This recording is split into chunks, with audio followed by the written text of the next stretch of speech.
Hello and happy new Eurovision year. So this video is to welcome in the new Eurovision season and also just to take a look back what's been happening over the summer and also perhaps looking forward a little bit as well to Eurovision 2024. So welcome to Matt Loves Eurovision, and as always please do click on the subscribe button, ring that notification bell and like, share and comment below. So first of all, a little bit of an apology if you have been waiting for any further videos from me after my kind of post grand final video that I did while I was staying kind of in the Liverpool region. I often have a bit of almost like a detox to a certain extent from Eurovision because it's such an intense period, and I have a fraction of the intensity of a lot of actually proper YouTube, sort of Eurovision YouTube content creators. But I have to confess, it took me a little while to get over things, because although obviously I loved everything about Eurovision, I was obviously gutted that my favourite Finland Käärijä did not win.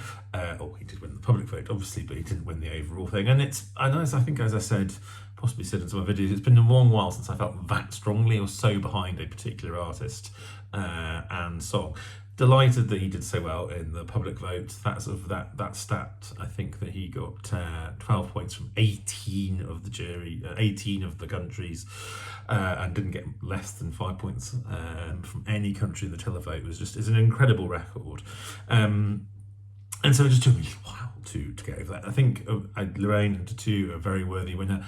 The commercial success of Tutu, I think, probably is testament to that, and that some of those juries really did recognise that there. So I'm not sort of bitter about that side of things. It's just yes, when you want someone so desperately to win.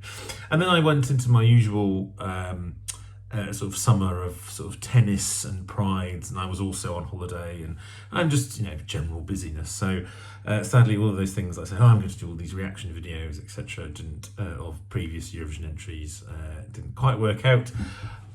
Still not really doing them out at some point, but I'm going to not make promises in the future that I can't necessarily keep.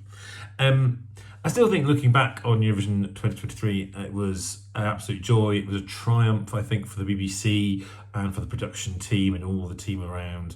I thought it was a great set of songs and performances, and the Liverpool just really delivered an amazing experience as well, which I think was felt by everybody that came to Liverpool, and I think it came across on the screen as well. It was a really it was a really special event.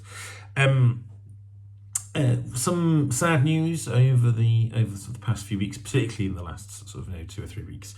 We have lost two Eurovision previous Eurovision entries. We've lost Patricia Braden, who was the very first UK entry all the way back in 1957.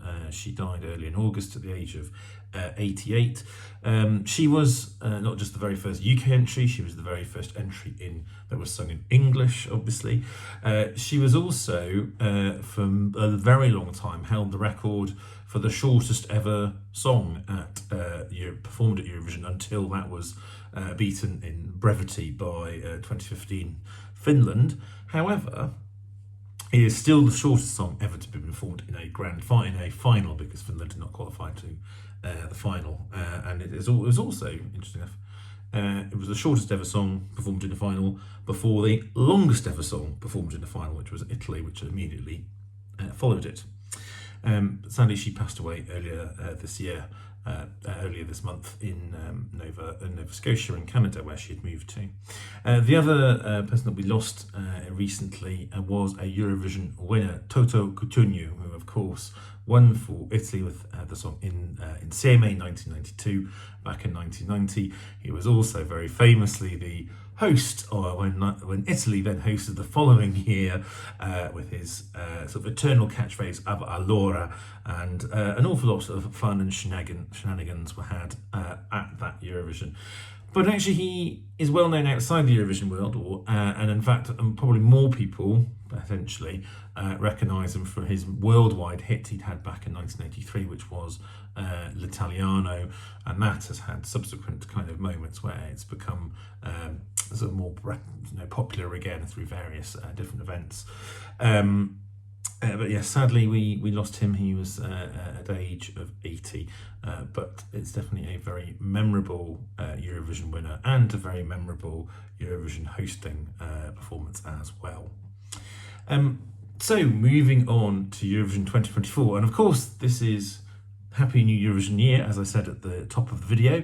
And why is that? Well, it's because from the 1st of September, any song that is publicly released is eligible to be a Eurovision song for the upcoming Eurovision.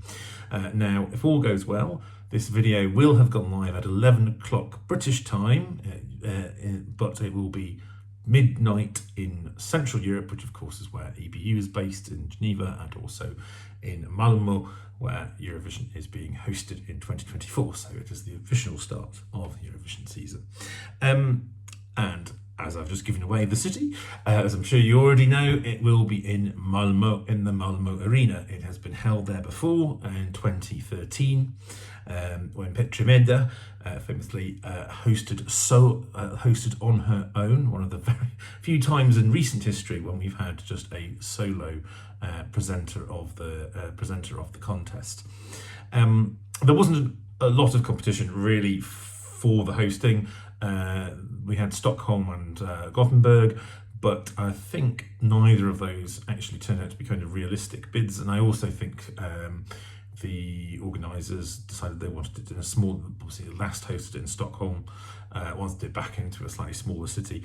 Malmö also has the advantage that it is right on the doorstep of Copenhagen, and it's very easy, and I know because I've done this, to get from Copenhagen to Malmö. It's only 15 minutes or so across the Øresund Strait on the train.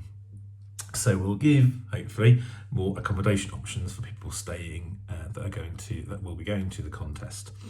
At this stage of the year, it tends to be we're getting news around kind of which countries are likely to be in at the moment. At the time I'm recording this, there are 28 countries have confirmed.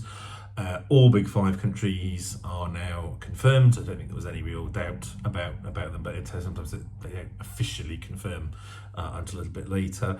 We know from Czechia and Greece have said that they will probably confirm in August, September, so we should hear from them quite soon. Poland hasn't confirmed yet, but again, it seems likely that they will be in. Latvia is also the same. Also, the kind of the three countries in the Caucasus, Georgia, Armenia, Azerbaijan, tend to often confirm a little bit later as well. We've had a few confirmations that they will not be at the contest, so no surprises that Slovakia will not be there. Also Bosnia Herzegovina still won't be there. I think they have still got to resolve their debts with the EBU, and also Andorra have said that they will not be there, although I think they are still hopeful of returning. Speaking of returning, we have Luxembourg. Obviously was the big news that was given out during Eurovision that they are back for the first time since 1993, 5 times winners. They've been giving details out of how they will be selecting their song for the contest this year, which is quite exciting to see them back.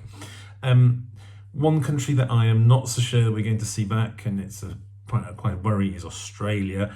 Their contract ran until this year, and I think, judging from some of my friends and colleagues that I follow on Twitter and other platforms from Australia that know about these things, I think that the Australian broadcaster has not necessarily been putting doesn't seem to have been putting an awful lot of effort into some of those Eurovision side of things, and so wondering whether it's a financial or interest thing. I'm sure the EBU members will be happy to have Australia to continue to come. I think it's probably going to be more a decision for the Australian broadcaster or broadcasters whether they want to come in. So let's keep our fingers crossed on that. If, like me, you think having Australia in the contest is a good thing, I know there's a few people that still object to it, but I'm not one of those. We may see some of the countries that pulled out last year. 2 of them did so for financial reasons. That was Montenegro and North Macedonia. They may come back. North Macedonia has said it will try and make a decision if it can, it will, I think, and I assume the similar will be the same with Montenegro. Bulgaria, I would not expect back.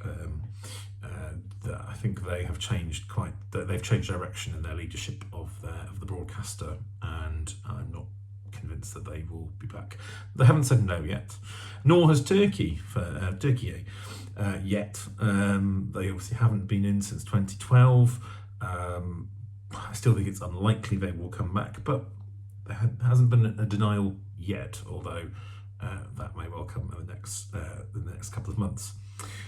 What we have got is the first artist has already been announced, so getting in before the 1st of September deadline, just a day or two ago, Belgium have said that they've internally selected Musti, who is sort of an actor and singer and also presenter. He was on the Drag Race Belgique.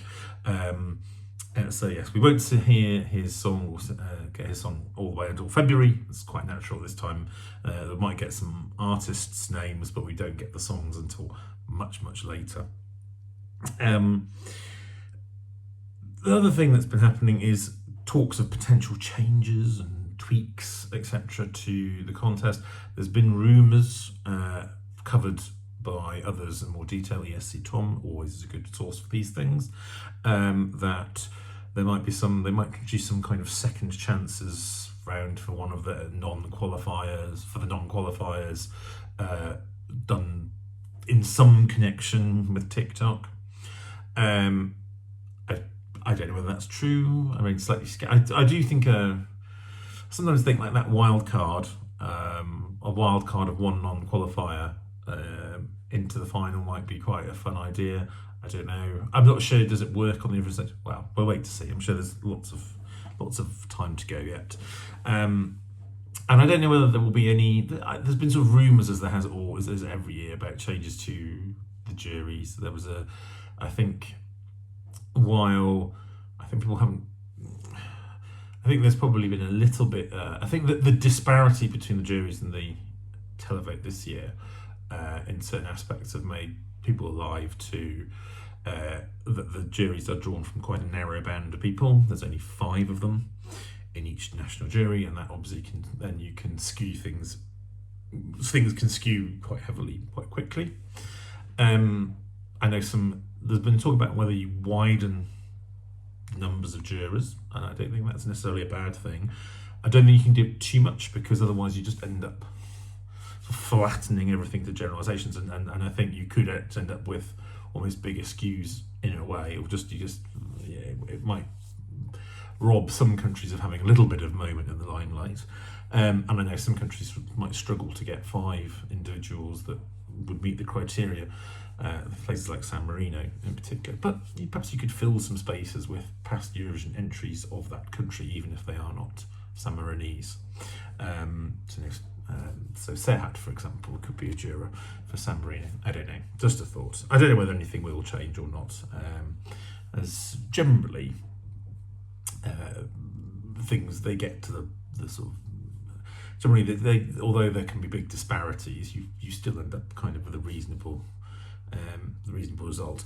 I think the way that certain music genres get punished or not rewarded, particularly by the jurors, is a bit tough, and I wonder whether that's the narrowness of the jurors can be a factor there.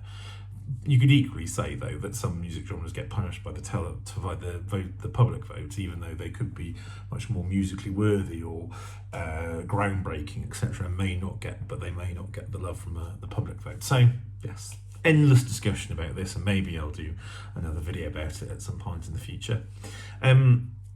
Other thing to say is Junior Eurovision, which comes up in Nice in November.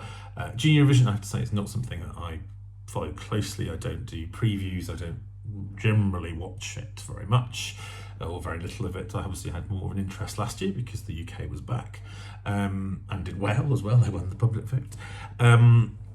But it's got 16 countries are entering, which is great. They have they've lost Kazakhstan and Serbia, who've left, but they have got Germany returning and also Estonia making their debut. So it's the same number of countries, and for the first time, at Junior Vision, they have all 5 Big 5 countries will be participating. So yes, the UK is going yet again.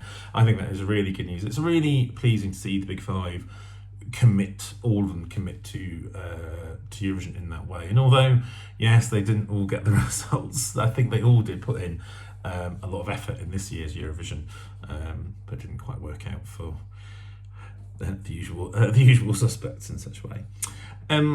Yes, that's me rambling on for a quarter of an hour. If you've stayed with me for this full 50 minutes, thank you very much. I guess I may well end up doing ad hoc videos, as I often do this period, if and when kind of really important or interesting Eurovision news comes into play. But this September to December period can be quite quiet. It's sort of it's bits and bobs of news, some artist announcements, but of course it's before the national final 6 season really kicks off, which is that really intense period between late December and kind of mid-March. So if I know it's always a big if I find I get some time and inclination, I may start looking into doing those kinds of videos where I kind of look back through, say, all the Eurovision entries from a certain country, etc., and doing a little bit of a watch and review if I can work out how to do it and if I find the time.